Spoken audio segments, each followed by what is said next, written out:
Hi, I'm Jen Wagner of SNAPDRAGON Quilting. I'm a quilt pattern writer and quilting instructor. Thanks for joining me in my studio today. In this video, we're going to be covering my latest quilt, the Sunshine Puff Quilt. Isn't it adorable? And it just makes me want to poke it with these cute little three-dimensional puffs. This quilt is actually much easier to make than it looks. These sunbeams are constructed using simple foundation paper piecing. And if you've never used that technique before, no worries. Today I'm going to show you exactly how that technique is done. Foundation paper piecing is awesome for quilting because it stabilizes the fabric, getting rid of stretch, creating consistency. So all my blocks look the same and they all come out exactly the same size when I'm done making them, which makes it really easy to add a little bit of sashing and stitch them all together. Before we jump into that technique, I'm going to show you an alternate design option. So if you don't want to make sunshines, you can make it look different. If we change where the color is in the block, instead of having white in the corner, we throw in a color, then when we put all the blocks together, these X's emerge and it's a super fun design. And then we can look at it with that same X shape, but in bright colors. It's always fun to play with design, and so I do have coloring pages in the links below if you want to play with this design and see how it looks with different colors and different fabrics. To get started with foundation paper piecing, we need foundation paper piecing templates. I like to use regular copy paper, but you can use foundation paper if you'd like. It's a little bit thinner, and some say it's easier to tear out. So go ahead and open up your pattern, and inside you're going to find some folded inserts. The first one that you'll see is this one, and this is a complete block template. And so if you want to not have to piece together your foundation templates, you can just take this to your local print shop and copy it to make as many blocks as you want. There are also templates that are regular sized paper, and so you can copy these at home and print these at home, and then it does have guidelines where you would cut these and then tape them to the other pieces so that you get the complete template. To make it easier, you can put these pieces on a window or on a light box so the light shines through and it's easier to match up all of the pieces.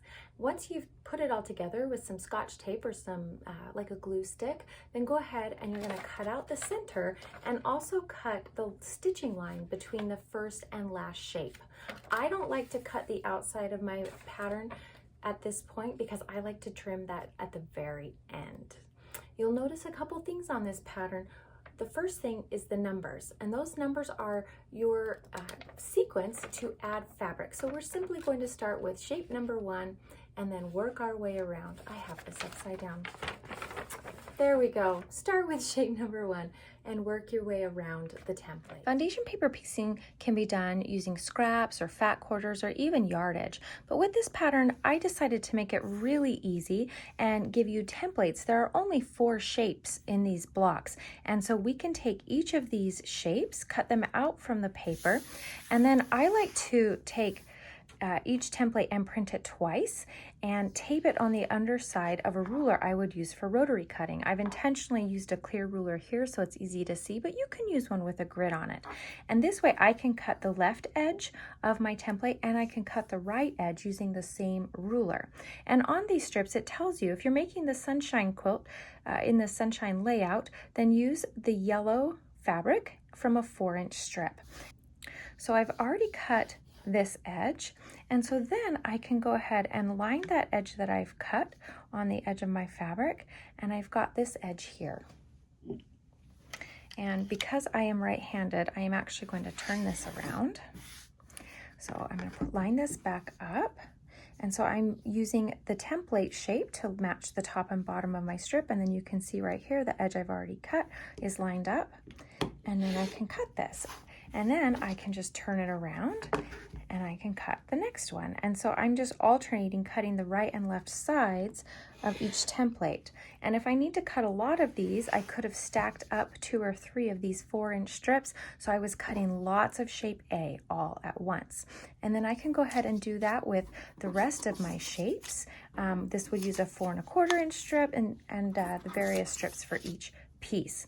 The only caution that I have is if you're using a print, there are some of these that do have mirror images. So I'm going to give you an example from shape B. And on my foundation paper piecing template, it does tell me which of the cutting templates, a shape cut from C I would use for 20. This one is cut from B, and you can see I would put it here. But if I am using a print and I try and use the same exact piece and put it on the next B, it doesn't fit. Instead, I would have to use it upside down. So if you are using a print, cut half of your B's and half of your C's upside down. B's and C's upside down, half of them. Once I have enough of my fabric shapes cut out, then I'm going to start putting them onto my foundation paper piecing template. The template where it is printed is actually the back of the block. And so we're going to be putting our fabric on the non-printed side. And so I like to put shape 1 on, which is this shape right here. I like to glue it down. So I'm using Soline's glue pen. This is washable glue.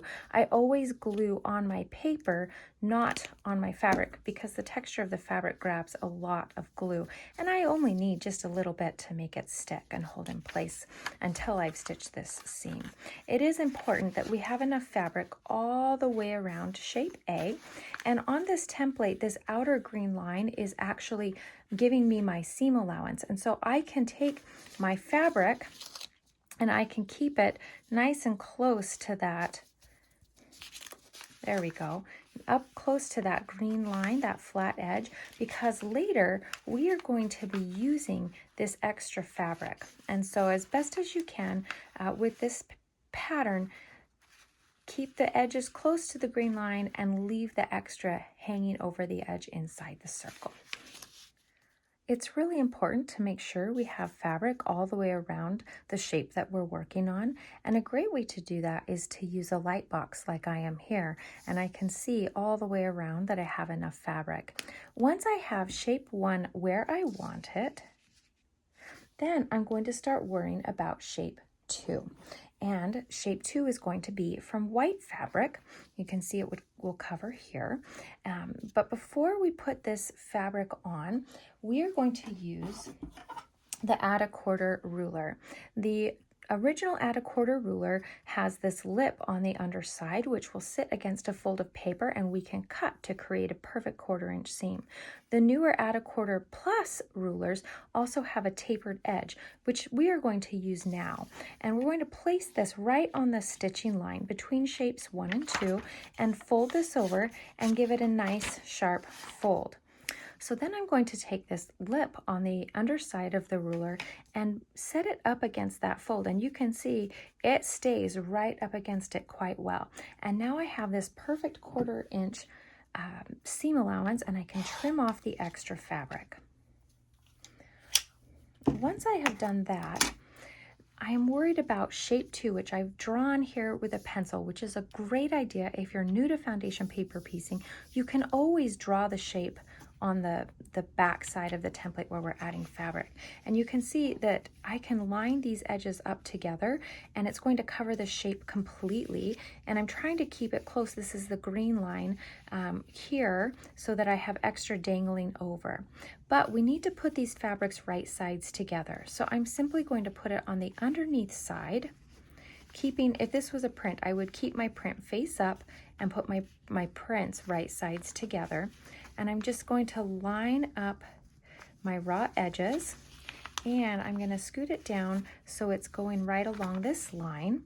And then let's look at this. And oh, I wiggled a little bit.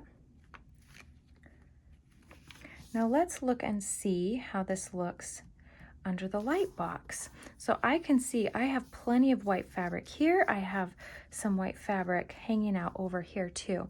And if you don't have a light box or a window, another great method is the peek method. So I'm just putting my fingers on this edge of shape 2, and I can lift it up and I can look and I can see that I definitely have enough white fabric. The peek method is also great. When we go to stitch this, we're going to bump our stitch length down to 1.5. That makes a tiny little stitch, which makes tearing the paper out really easy. However, that tiny stitch is not fun to pick out. So I strongly recommend at this point, you really check and make sure that you have plenty of fabric before you sew. Now, if you're using the cutting templates, I have given you plenty of margin around the edge. The cutting templates will cover it beautifully. And so all you have to do is line up your shape on the raw edge that you just cut, and then just double check and make sure your shape is covered while the paper is folded. Then we're going to just open up our paper, keeping our fabrics together, take this to the sewing machine and stitch directly on this line, all the way across this line using a 1.5 stitch length. I like to use my regular foot, keep my needle in the middle, and stitch straight down that line. So here I have stitched on my line, and you can see here's my piece of fabric and it's on there beautifully. Now I don't like to get up and go to my ironing board because I can have all of my papers and I can have all of my pre-cut shapes all sitting right by my sewing machine, and I can chain piece these, meaning I stitch one right after the other. So if I were doing all 12 of these blocks, I would have stitched the fabric on for shape 2 for all of my blocks all at once. It makes it a lot simpler.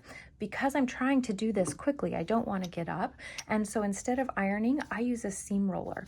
And so I'm going to pull open this fabric, and it's important that we don't get extra fabric in here. We want the fabric pulled up against the stitching because we're working on accuracy here. And then I'm just simply going to roll this, and then I can move on to the next shape. And after this, it's the same thing over and over. I'm worried about shape 3 using a fabric piece B, which would be this one. And then I'm going to take my add a quarter ruler, put it on the line, give it a good fold, and then I would put this up against the fold, and if I had my cutting mat, I would cut this again, and then I would line up my fabric, right sides together, and go stitch, double checking that it's covered. And I'm going to repeat this process, adding one piece of fabric at a time until I get all the way around my block. And so you can see there is an opening here between shapes 1 and 24. And this last seam is easy to do. I simply can use my light box, and I can put these right sides together and double check that I've lined this up, or I can put a pin in, and I put it in right at the pink.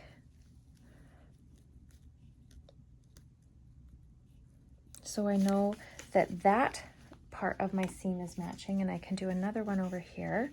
I can just put this in right here at the pink, and right there at the pink. And now I've got this lined up, and I think the easiest way to do it is to go back to my glue and glue this seam, get it right where I want it. Perfect.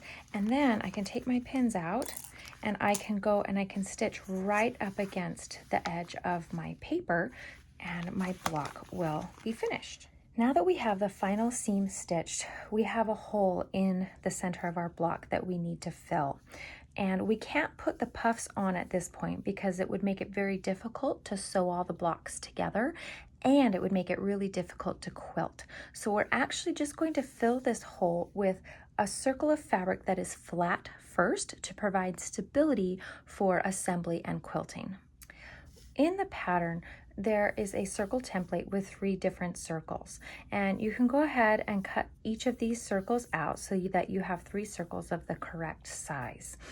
We are going to be starting with the 3.5-inch circle, which will fill that hole that is in each of our blocks. To do this, I can take a piece of fabric and I could take my marking pen and trace around it, and then take some scissors and I could go and I could cut this out.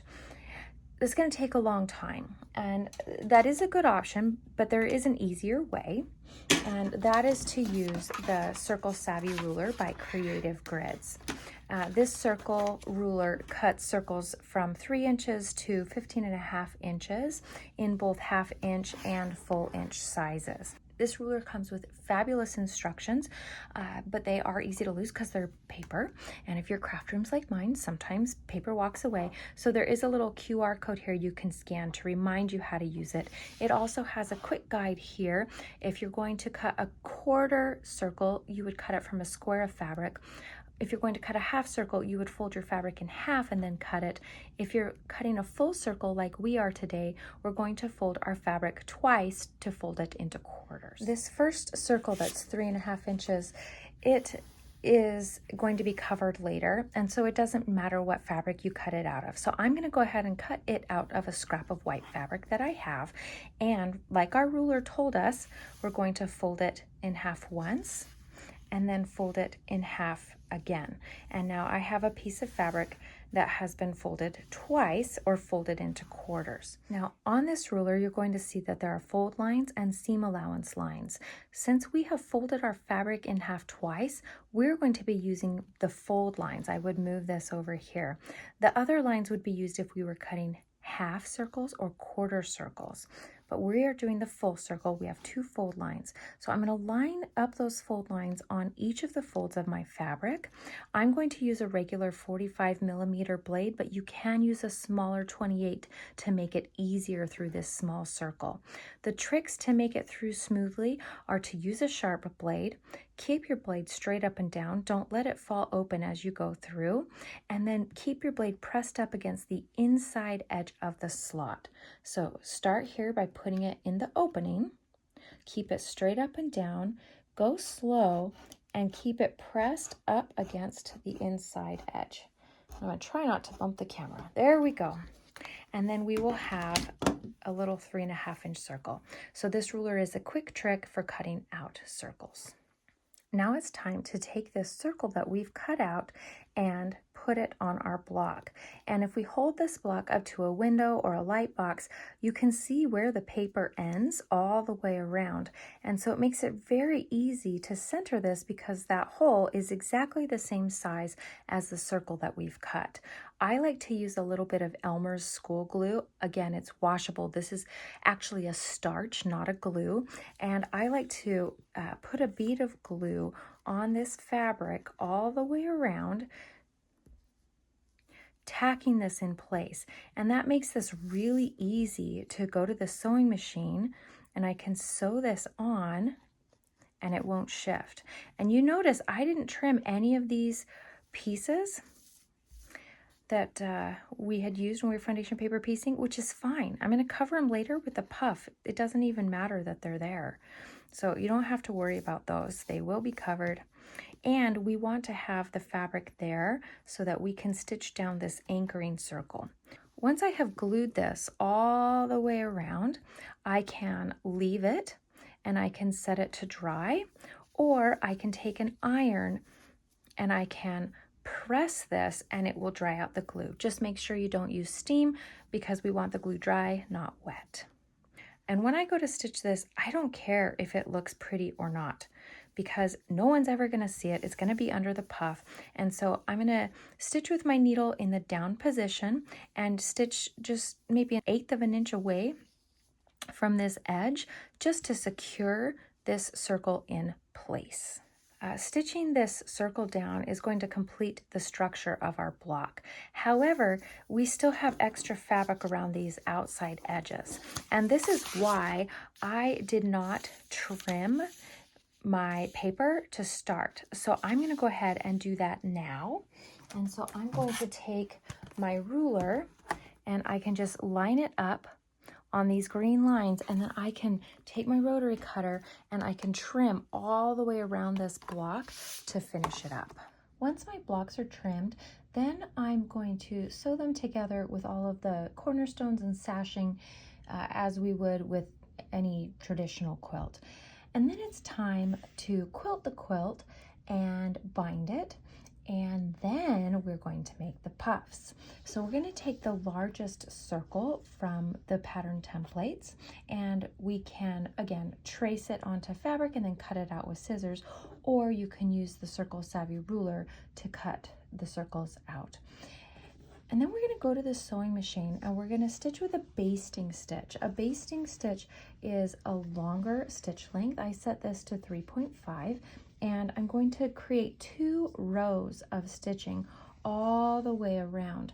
One trick is to stitch with your needle in the down position, so as you need to, you can pause and lift your presser foot and readjust the fabric. Now, this doesn't have to be perfect. It just needs to be roughly in this position here.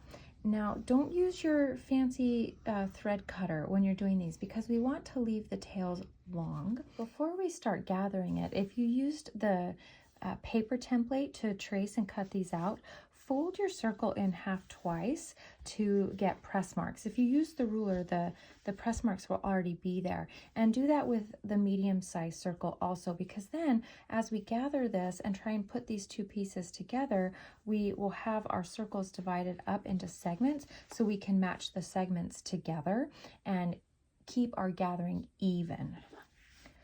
So then it's time to start pulling on the threads, and either pull the threads from the top or from the bottom, it doesn't matter, just pick a side. And then take one of the threads and gently start pulling on it to create a gather. And I think it helps to completely pull this all the way and get it all the way around so that it looks nice and tight. And then once it's nice and tight and I've gathered both of those edges, then I can start easing this out. So I'm going to even my gathering out and pin it to the medium-sized circle. And once I pin this all the way around, then I can go to my sewing machine and again stitch with my needle in the down position so that I can lift my foot and turn my fabric. And I'm going to use a 1/4 inch seam allowance, and I'm going to do a regular stitch length of 2.5 and stitch all the way around this circle. I am going to leave a small opening so that when I'm done, I can start working to turn this right side out, and then I can stuff it with fiber fill. Before you have it stuffed and filled though, take out the basting that is showing. We don't need it anymore. It was just there to hold the gathering evenly so that it was easier to stitch. So take that out, and then we can stuff fiber fill in this hole. I used a 1/2 ounce for each of my puffs to make them firm, but not hard as a rock. Once you have your puffs all stuffed, then take a needle and thread and by hand stitch up that little bit of an opening that we had left. Once you have all of your puffs made, then we need to put them on the quilt. And a good trick is to take another copy of the foundation paper piecing templates. Instead of cutting on the first circle, cut on the next circle so that this hole is a little bit bigger. And then you can take your template and center it on a block. Let's just imagine my puff's not here. So I've got my template centered on a block, and then I take a vanishing marking pen or a marking pen of your choice, and I can draw on the edge of the paper to create a perfectly centered circle. And that can be my guideline so that I can hand stitch my puff on. So find a good movie, stitch all your puffs on, and then your quilt's complete. If you enjoyed today's video, I would love to have you in one of my classes or come to your guild to teach. If you would like to make this quilt, you can get this pattern at your local quilt shop or on my website following the links below. If you're a quilt shop and you would like to carry the Sunshine Puff pattern or any of my patterns in your shop, they are available through all US major distributors. Thanks for joining me in my studio today, and don't forget to like and subscribe, and tell your friends. Thanks.